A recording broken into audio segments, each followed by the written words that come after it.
Hey, welcome back. Bourbon burner night. Okay, we're going to be doing some chicken, bourbon brined chicken. Going ahead and hit the like and subscribe now, but let's get right to it.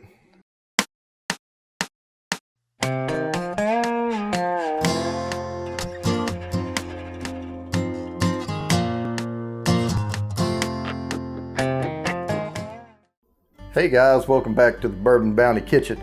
We're doing a 2-day process, so this will be the first day. We have a couple of things to do today. We're doing bourbon brined Frenched chicken legs. What I'm going to do is mix up 2 batches of brine because I'm doing a control. But if you're going to do this, just double all the ingredients and do it in 1 batch. What I'm going to do, and since these are just chicken legs, I don't have to do a whole big bucket full. I'm just doing them in small containers. But if you're doing a whole chicken or something like that, you're going to need to have a larger container, but I'm just going to put them in these small ones. So I'm measuring out 4 cups here. I'm going to do 4 cups in here of water. Plenty to cover 2 chicken legs. And then on this other one, and I wanted y'all to see this part, so that you see the bourbon go in. And I'm over here, I'm doing a little more than that. All right, I'm gonna do 3 cups over here. And this may be a little strong, but hey, I'm doing a whole cup of bourbon in here. So there's that, and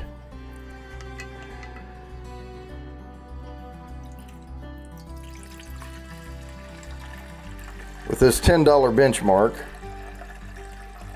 whole cup. There we go. Now we have our bourbon brine. What I'm going to do now is I'm not going to put any of the other ingredients in. I need to bring this up to temp. Okay, so I'm going to put these on the stove. We don't want them to boil. We just want the water to get pretty warm. Maybe a tiny bit of steam coming off of it, and that's it. And then I'll meet you back right here. All right, we got our water warmed up, just a few wisps of steam coming off the top of these. The reason we want to do that is because it will dissolve the salt and sugar and other ingredients a little bit faster. Brine is not an exact science, so you can easily just pour some salt in, but since I'm doing a control and I want to see the exact difference between these recipes, I'm being more exact with my measurements here. So I'm doing 1/4 cup of salt in these 4 cups of water. And then shake it out. Yep, just about identical. Okay, now with that, I'm going to put some brown sugar in it. All right, let's do a teaspoon. All right, teaspoon of brown sugar over there. Get them about the same. Put that one over there. Then I'm going to do 1/8. I'm just kind of guessing on this, right? Because I've done brines before, but I'm having these things out.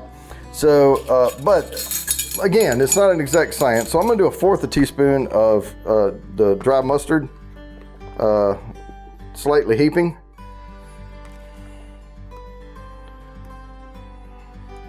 All right, I just want them to both be identical except for the bourbon. That's the only thing. So with this, I'm going to just get some onion powder in my hand, about that much. All right, and about the same. All right, now then, with that, I will put some peppercorns in there. This is my grinder, but I'm going to take the lid off of it because I want whole peppercorns to go in. Just about that many. All right. About the same. All right. Now then, put the lid back on this thing.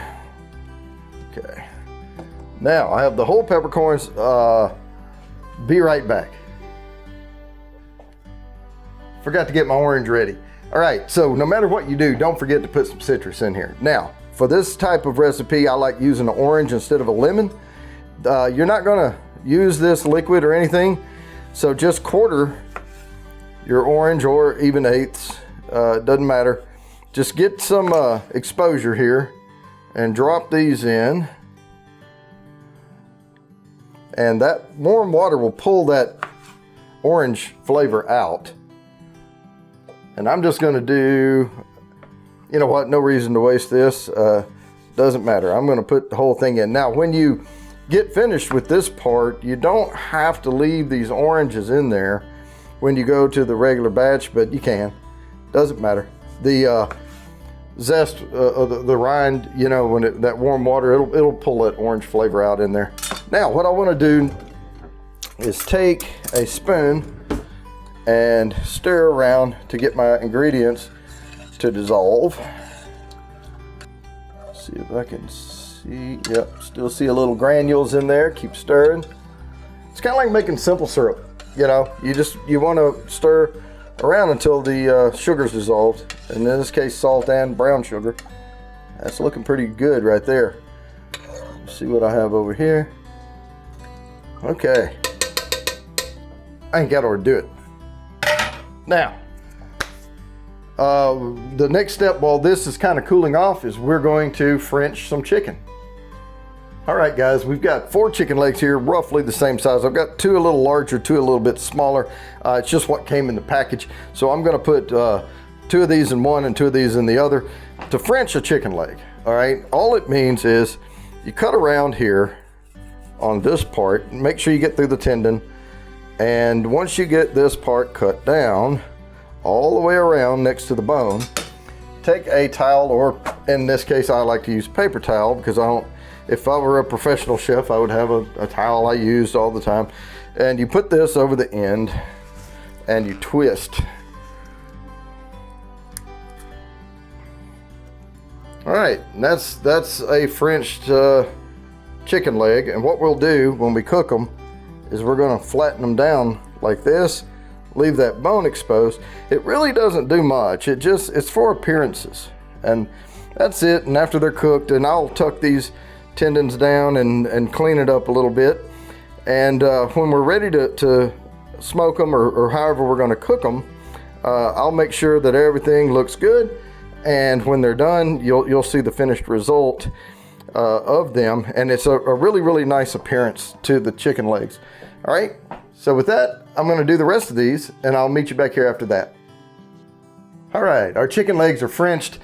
We are ready now to go ahead and get the brine in here and get them in there, and after that it's just going to be waiting until tomorrow. Of course, I haven't Frenched chicken legs in a while, so of course what happened was after that first one I killed the camera and everything, and the other 3 got better and better as I did them. I can tell you a little trick I'd forgotten.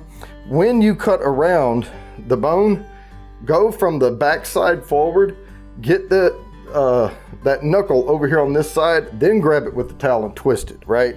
And it comes right off. So, you know, a little struggle there, but it happens. So let's get these pots out here. Let me grab a little paper towel at least from my hand. Now, I am going to pour the non-bourbon over here. So I'm just going to put the whole entire mixture in there. All right, now let me do this one. Now this one has the bourbon. Oh, I can smell it too. Hopefully this won't be too strong. Again, not everything on here is going to be a hit. Don't know. Hopefully this turns out great. Again, I don't know. So I'm going to put these 2 in the bourbon. Okay. Now you want to leave a little room because you know it's going to displace when you put these in there. So, you know, I measured these out. And now that's perfect, and they're totally submerged in water. I'm going to put these lids on them like this. All right, get the air out of it like that. That way, if the water's still a little warm, which it's not too bad, if you can set it on your hand like this, it's not too hot, right? So that'll let it expand just a little if it needs to. You know, just get the air out from under the lid so it doesn't pop open. All right, so with that, we're gonna leave these overnight and I'll meet you back here tomorrow. All right, we're on day 2 now. Got my pan here with some foil on it. This is just to transport them, just because I don't want to have to wash this pan after it's had raw chicken on it. And I have a trusty toothpick. Again, this is VR180. If something's not in frame, just grab the screen, move it around, or you know, move your phone around, or if you have visors, it looks like you're squatting, but I mean, I have you down a little lower here. But here are the 2 brines. And we have a label maker, and I had put bourbon on the one that had the bourbon brine. So this one does not have the bourbon. So let's open these up. And this step, again, you can skip. So they've been in this salt brine mixture all night long, but you don't have to French cut these if you don't want to. But if you do, there's going to be these tendons and things hanging out. And just for presentation purposes, what I'm going to do is push these down inside with the toothpick. And then I'm just going to pretty them up. Now, once they cook, all of this will just, you know, mat together and just be inside. And they're going to look like little chicken lollipops with an exposed bone. The other thing you can do if you want is to put foil around this part, but I'm not going to do that either. But they're going to stand up on the grill just like this. Okay, so once I get them on the grill, they are going to stand just like that. So now what I'm going to do is just prep the rest of them. All right, I opened the bourbon one up. I can really smell the bourbon coming out. So I'm going to have the bourbon ones over here toward me. And if they don't stand up on the grill, that's fine. Sometimes the chicken, the way that they cut it, when they process it, it doesn't leave a good area on the bottom. Just tuck those in. And you know, if it has to lay down on the grill, that's fine. It can lay down. All right, so I have them ready to go onto the grill, and I'm gonna wash up and I'll meet you out there right after this. All right, we're outside. We're here with the Traeger grill. Again, you don't have to use the Traeger, but you do need to slow smoke these for about 30 minutes, which is anywhere between 180, but keep it below 200, but target around 185, 190 on the smoke. This is coming up to temp. The bourbon legs are here in the front, non-bourbon in the back, and that's the way I'm gonna put them on the grill so I can keep them straight. And then once this gets up to temp, we'll put them on. All right, we're right about at temp. I'm gonna go ahead and put these on there. Let's set these 2 toward the back,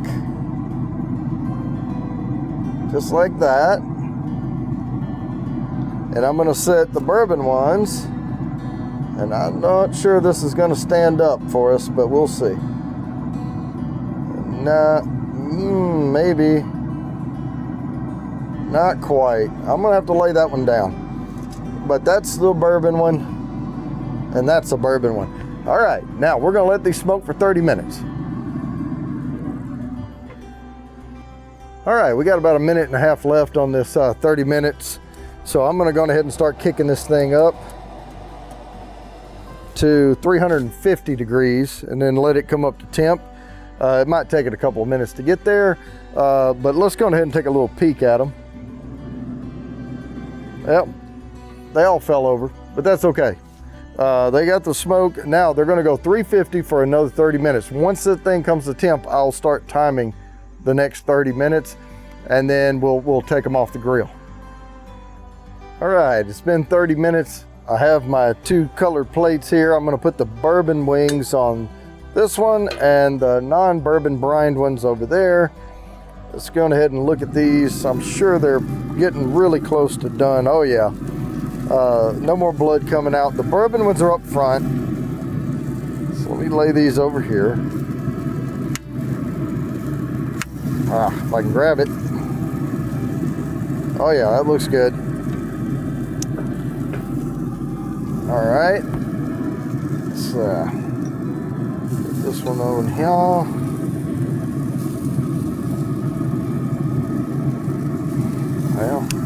ahead and grab it like this. All right. Turn this thing to cool down and I will meet you back in the studio. All right, it's the moment of truth. Did the bourbon brine work out or not? They look amazing. They look nice and smoked. I can really smell the bourbon coming out in there. It's kind of got me nervous. I used a lot. Yeah, distinctly different aroma coming off of these with that bourbon brine. But I'm going to try the control first, like always. And we're going to see. Now, the brine, I did not put any seasonings on the outside. The brine is salty. It cooks in. Wow, they're juicy. Look at that. Okay. So let me cut a little sliver off of this one. I'm going to get the one that's got some skin on it. I'm a fan of the skin. It's going to have a lot of smoke to it too. I don't know if the bourbon one's going to be able to beat that. Oh, wow. Nice and smoky. Look at that, the juice just dripping off those things.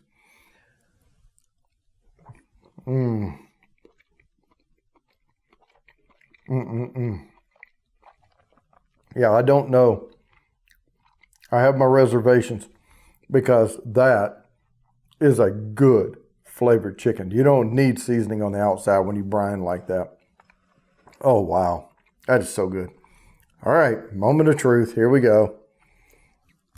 Did the bourbon do good or bad? I don't know. I can smell it, though. I can definitely smell it. Okay. Yeah, come on. There we go. Bourbon.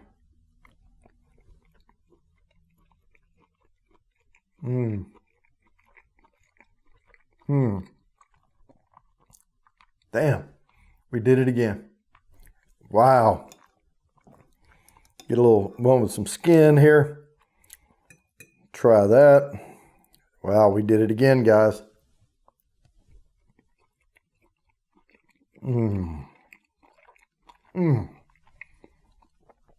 Wow. I love that flavor. That is awesome. Man, nice and salty with that brine, but not too salty. I left them in there overnight. I bet you these lollipops could go, and people call them different things. People call them different things. This is a French style deboning of the end of a chicken leg. You can see how the bone's out there. What it does too is it pushes all the meat down and allows you to use a fork and a knife, and you can really cut big slabs of meat off those legs or drums. And this is amazing. So tender, so juicy.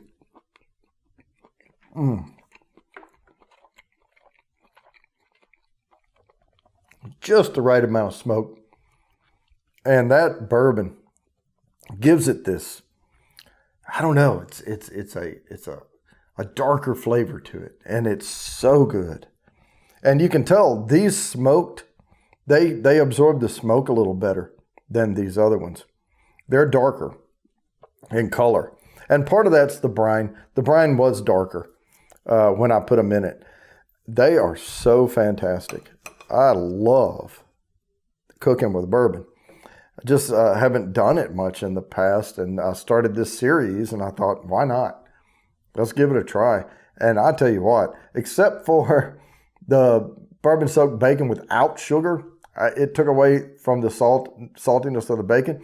Other than that, it's been fantastic. And I may want to try a bourbon brine with a little salt in it to give that salt back to the bacon. Good idea. I'm glad you thought of that. I'll try that. I'm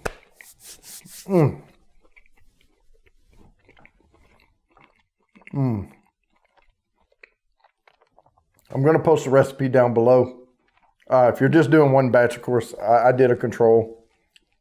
Same brine recipe. Just, it's pretty much, depending on your container, for each drum, you're going to need about 2 cups of water. So if there's a 4 cup, you know, you might fit 3 in there.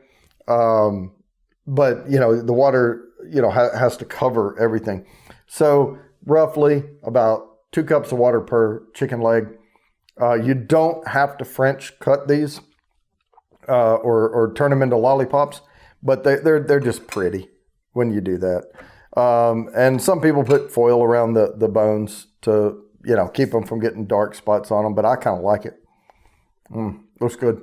So with that, I'm going to go ahead and wrap this up. As always, please like and subscribe, hit the bell down there for notifications, and I promise I'll keep bringing you these videos.